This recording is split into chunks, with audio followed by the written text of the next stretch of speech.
नमस्कार, India news देख रहे हैं आप। आपके साथ मैं अभिषेक पांडे। इस बुलेटिन की शुरुआत अहम खबर से करेंगे, जहां पहलगाम हमले के बाद पाकिस्तान को पानी रोकने पर पाकिस्तान के नेता से लेकर आर्मी चीफ तक बौखलाए हुए हैं।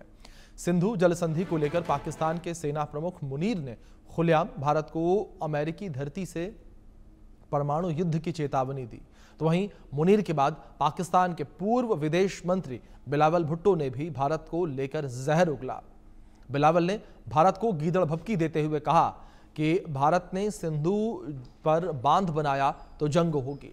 और अब पाकिस्तान के पीएम शहबाज शरीफ ने एक बार फिर से भारत के खिलाफ पीएम शहबाज शरीफ की नई धमकी सामने आई है, नई गीदड़ भभकी सामने आई है, जिसमें भारत को धमकी देते वो नजर आए हैं और कहा कि भारत ने समझौता स्थगित रखा तो सबक सिखाएंगे।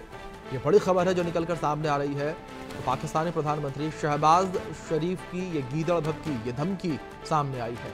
तो इस बीच बड़ी अहम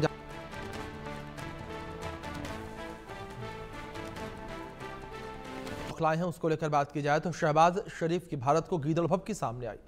पाकिस्तान के पीएम शहबाज शरीफ की नई धमकी सामने आई है। मुनीर के बाद शहबाज शरीफियों को बढ़ाने के लिए पाकिस्तान इस नाजुक समय पर इस तरीके के बयान दे रहा है, क्योंकि हर किसी को पता है कि भारत और अमेरिका के रिश्ते टैरिफ वॉर की वजह से थोड़े से तल्खियों के बीच से गुजर रहे हैं।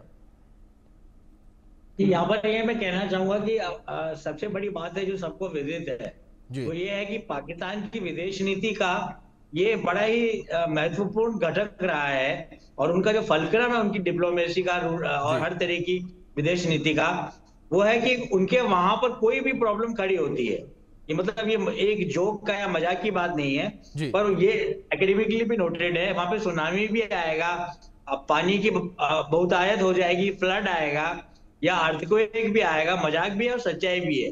तो हर चीज के पीछे भारत को कहीं ना कहीं एम किया जाता है, रियलिस्टिकली भी और इमेजिनेटिवली भी। तो ये काम इमेजिनेटिवली शहबाज शरीफ भी कर रहे हैं और जिस तरह की थ्रेट वो दे रहे हैं, तो मुझे लगता है कि ये हास्यास्पद ही है कि अभी अभी ऑपरेशन सिंदूर में ये लोग हमारी जो एक्टिविटी, मिलिट्री एक्टिविटी और उनके सारे आयुध, चीनी आयुध जब ऑपरेशन सिंदूर में हमने बेकार कर दिए, नेस्तनाबूद कर दिए और उनकी 6-7 एयर बेसिस भी बहुत डैमेज कर दिए, तब वहां के लोग भाग के ट्रंप के पास गए हैं। और जैसा कि ट्रंप कह रहे हैं, उसको भारत सरकार ने नेगेट किया है कि वो लोग भाग के आए, उनके डीजीएमओ ने हमारे डीजीएमओ से बात की और इंटरनेशनल इंटरवेंशन जरूर हुआ है। उसके चलते भारत ने अपनी जेनरोसिटी दिखाते हुए, अपनी फिलैंथ्रोपी दिखाते हुए उनको रोका। तो जहां तक उनके साथ सीजफायर किया, और जहां तक इंडस वाटर ट्रीटी की बात है,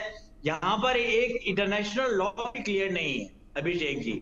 मैं यहाँ पर ये कहूंगा, पर क्या होता है कि इंटरनेशनल लॉ में जनरली वाटर इन ट्रीटीज में एक हार्मोन प्रिंसिपल है, अवधारणा है, जिसका बार बार इंटरनेशनल लॉ के एक्सपर्ट्स जिक्र करते हैं।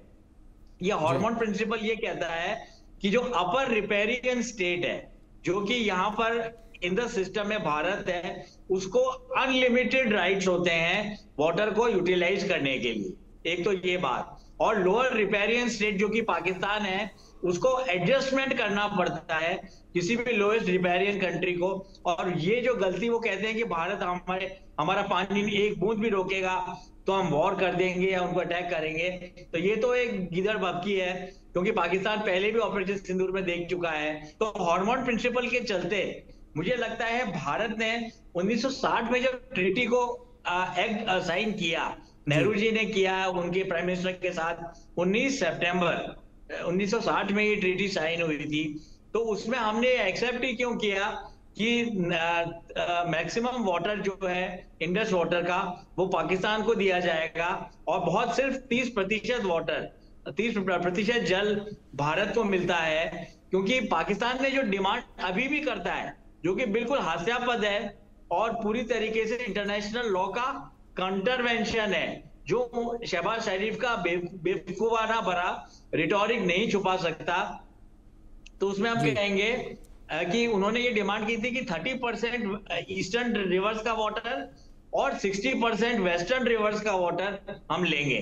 तो अगर ये आंकड़ा मैं सही बता पा रहा हूं तो 90% वाटर पे डिमांड करता है पाकिस्तान, जो किसी भी लेवल पे भारत के हाइडल इकोसिस्टम के लिए सही नहीं है। तो मैं यहाँ पर अपनी बात शुरुआत करने के लिए यही कहना चाहूंगा अभिषेक। जी ठीक है सोढी साहब, मैं आपका रुख करूंगा। और अगर जियोपॉलिटिक्स को लेकर बात की जाए तो जियोपॉलिटिक्स में एक एक कदम, एक एक कही हुई बात जो है काफी अहमियत रखती है।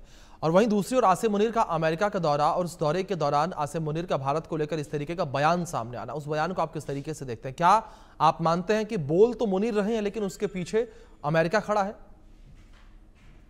जय हिंद अभिषेक जी, ये मेरा सौभाग्य कि मैं आपके न्यूज चैनल पर हूं, विख्यात को पैनलिस्ट के साथ हूं। अभिषेक जी, असीम मुनीर के बयान से पहले हमें 3 बयानों पर ध्यान देना चाहिए जी। 17 मार्च इसी साल जनरल उपेंद्र द्विवेदी, भारतीय थल सेना के सेनाध्यक्ष, उन्होंने बयान दिया कि भारत पे 2 फ्रंट वॉर पॉसिबिलिटी नहीं है, रियलिटी है, यानी वास्तविकता है।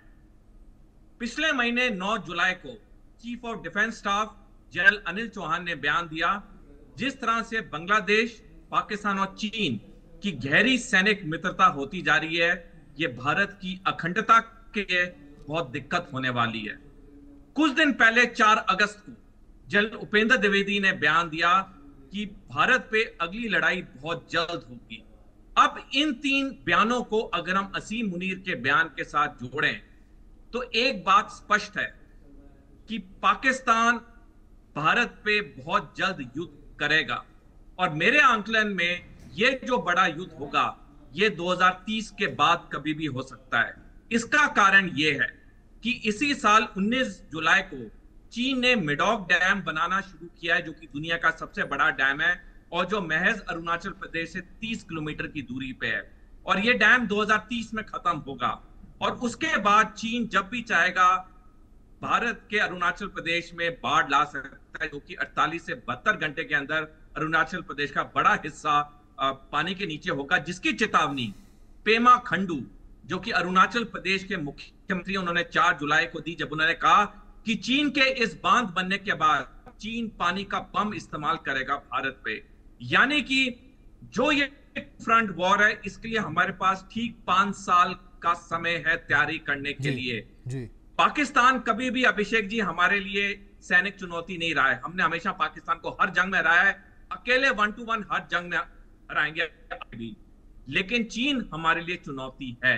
तो इसलिए जो ये 2 फ्रंट वॉर की बात हो रही है, ये हमें गंभीर तरीके से लेनी चाहिए। एक आखिरी टिप्पणी करना चाहूंगा जी। 7 अगस्त 2023 को जनरल मनोज नराव ने, जो कि भारतीय थल सेना के 28वें सेना अध्यक्ष हैं, उन्होंने द प्रिंट में लेख लिखा जहां उन्होंने साफ शब्दों में लिखा है भारत पर 2 फ्रंट वॉर बहुत दिक्कत होगी भारत के लिए।